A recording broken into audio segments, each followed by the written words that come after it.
আজ যে ওষুধটি নিয়ে আলোচনা করব বা যে ওষুধটির রিভিউ করব আপনারা স্ক্রিনে দেখতে পাচ্ছেন। ওষুধটির নাম হচ্ছে ডার্মোমিক্স। এটি একটি ক্রিম জাতীয় ঔষধ। আর এই ওষুধটির উপাদানের মধ্যে রয়েছে clobetasol propionate plus ofloxacin plus ornidazole plus terbinafine hydrochloride, অর্থাৎ 4টি উপাদানের সমন্বয়ে মূলত এই ক্রিমটিকে তৈরি করা হয়েছে। আর এই ক্রিমটি উৎপন্ন করেছে বাংলাদেশের সুনামধন্য ওষুধ কোম্পানি ইনসেপ্টা ফার্মাসিউটিক্যালস লিমিটেড। এখন আসুন যে ডার্মিমক্স এই ক্রিমটির কার্যকারিতা কি, অর্থাৎ কোন কোন রোগের ক্ষেত্রে এই ক্রিমটিকে ব্যবহার করা হয় সেটি আমি আপনাদের বলে দিই।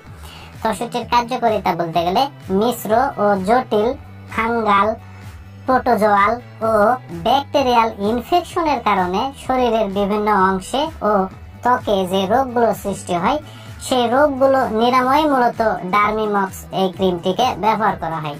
যেমন বিভিন্ন প্রকার চর্মরোগ দূর করতে ক্রিমটিকে ব্যবহার করা হয়, বিভিন্ন প্রকার দাঁত বা দাউদ দূর করতে ক্রিমটিকে ব্যবহার করা হয়, একজিমা দূর করতে ক্রিমটিকে ব্যবহার করা হয়, ত্বকের ফুসকুড়ি ও চুলকানি দূর করতে ওষুধটিকে ব্যবহার করা হয়, জেনিটো ইউরিনারি ইনফেকশনে ক্রিমটিকে ব্যবহার করা হয় ইত্যাদি। আমি এক কথায় যদি বলতে যাই তাহলে ইনফেকশন জনিত কারণে ত্বকে বা শরীরের বিভিন্ন অংশে যেই রোগগুলো সৃষ্টি হয় সেগুলো নিরাময় মূলত ক্রিমটিকে ব্যবহার করা হয়।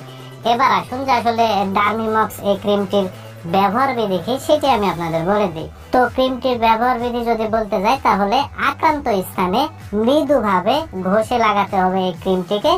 দিনে 2 বার এই ক্রিমটিকে লাগাতে হবে পরিমাণ মতো নিয়ে। আর ক্রিমটির পার্শ্ব প্রতিক্রিয়ার কথা যদি বলতে যাই তাহলে ত্বকের জ্বালাপোড়া করতে পারে, চুলকানি হতে পারে, অস্বস্তি হতে পারে, চামড়ার শুষ্কতা হতে পারে ইত্যাদি। তো সাধারণত এগুলোই হচ্ছে ক্রিমটির পার্শ্ব প্রতিক্রিয়া।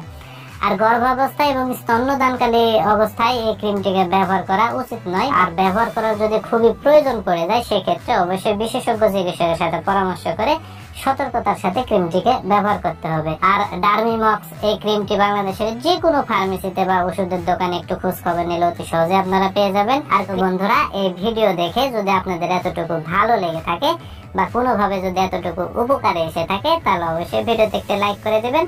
আর এই ভিডিওটি যদি আপনি ইউটিউব চ্যানেলে দেখেন তাহলে অবশ্যই চ্যানেলটি সাবস্ক্রাইব করে রাখবেন। আর ফেসবুক পেজে যদি দেখে থাকেন তাহলে অবশ্যই পেজটি ফলো করে রাখবেন আরো নতুন নতুন ওষুধের রিভিউ পেতে। ধন্যবাদ সবাই।